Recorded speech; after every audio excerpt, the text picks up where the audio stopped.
Hello, Internet!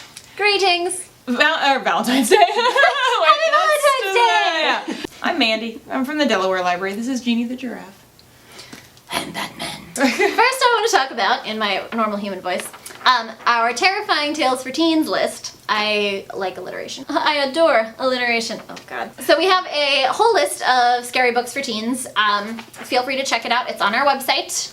There is a link below. Okay, I'm going to start out with a book that I read a little bit ago. This is called Mr. Death's Blue-Eyed Girls, which is an excellent title for a book. This is by Mary Downing Hahn, who is known mostly for little, kind of middle grade horror books, but this is definitely a grown-up one. First chapter is a girl who has been at a party the night before. She's kind of a straight-edge girl, but she drank at this party. She's a junior. It's set in the 50s too, so this is kind of a big deal back then. This isn't something that teens definitely did or would admit to doing. So at the party, a girl disappears, and they all just think that she's hungover. They're supposed to meet her the next day, and she doesn't show. The next chapter is the serial killer that abducted her.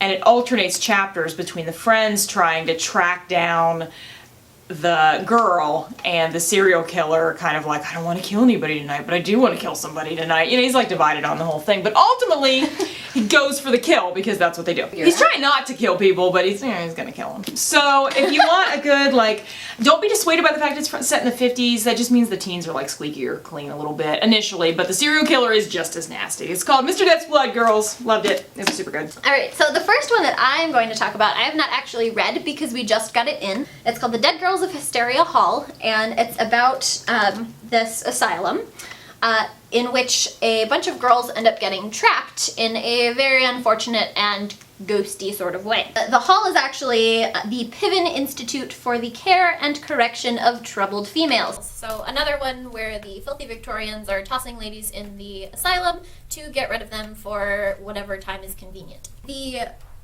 main character, Delia, gets trapped in this hall in a very ghosty, paranormal sort of fashion.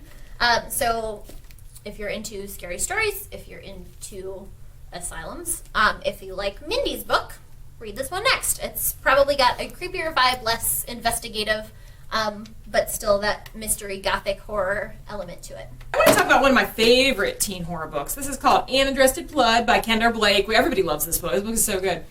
It is about a ghost hunter named Cass. And most when you watch ghost hunters on TV, they're just watching ghosts. No, he actually kills ghosts because the ghosts are out to kill humans. And he has this special knife that will send ghosts to the next world. So he's like, nah, and he stabs him. And that's kind of your introduction to Cass. But he hears about this girl named Anna Dressed in Blood. So named because on prom night, she was wearing a white dress and she was murdered. And there was so much blood that it looked like her whole dress was coated in blood. He's trying to figure out where the house is, and he kind of makes friends with a couple of high schoolers in this Canadian town. And all of a sudden the jocks think it would be really funny, like the jocks do, because they're always mean in these books. The jocks think it would be really funny to throw him through the window of the house. And when he gets thrown through the window, he sees Anna, and she has black squiggles for eyes, and she's walking down the stairs, and every step the blood is dropping on the ground, and she walks past him and yanks the jock from outside and rips him in half.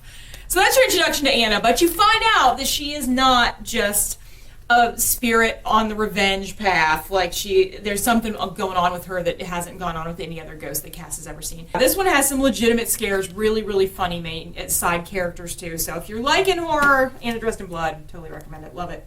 Alright, so we both love this final book. Yeah, we're probably going to interrupt each other a million times. So this is Through the Woods by Emily Carroll. So it's a book of stories. It's got multiple equally terrifying stories. There's a girl who marries a dude and finds his last wife buried in the walls, and there's one other girl who gets taken over by these worm creatures. And they make her teeth all little points. Yeah, it's gross. Gross. And terrifying. I was up reading this book late at night and did not sleep afterward. Also, the art, as you can see by the cover, is so pretty. It's 3-color the whole book, but it just makes the blood more obvious. Yeah, this is one of my faves. There's this whole overarching theme of the woods. With the kind of fairy tales too, a little bit, but really creepy ones, not your kidsy ones. Yes, it's a graphic novel. It's very, very grim, if you're going fairy tale, it's very grim fairy tale. Actually, Emily Carroll has a website with even more of these scary stories, and they're interactive too. Like they're like, there's one that's a bedroom, and it's got it numbered like 1 through 13, and you have to find the 13 clues that tell you what happened in the bed. It's like a bedroom with a blood spray on one wall, and you have to find the clue to figure out what's going on. It's a great website. It's fabulous. Just as a reminder, if you would like to win all of this sweet horror swag, and who wouldn't, go to the link below and do a comment, and then you can enter to win this and Mindy McGinnis's Book of Madness So Discreet. We got all kinds of goodies. This smells like vampires. This has Edgar Allan Poe's face on it. So if you'd like to win that, go to the link below. Read lots of horror stuff. Please do. And we'll catch you next month. See you next time. Later.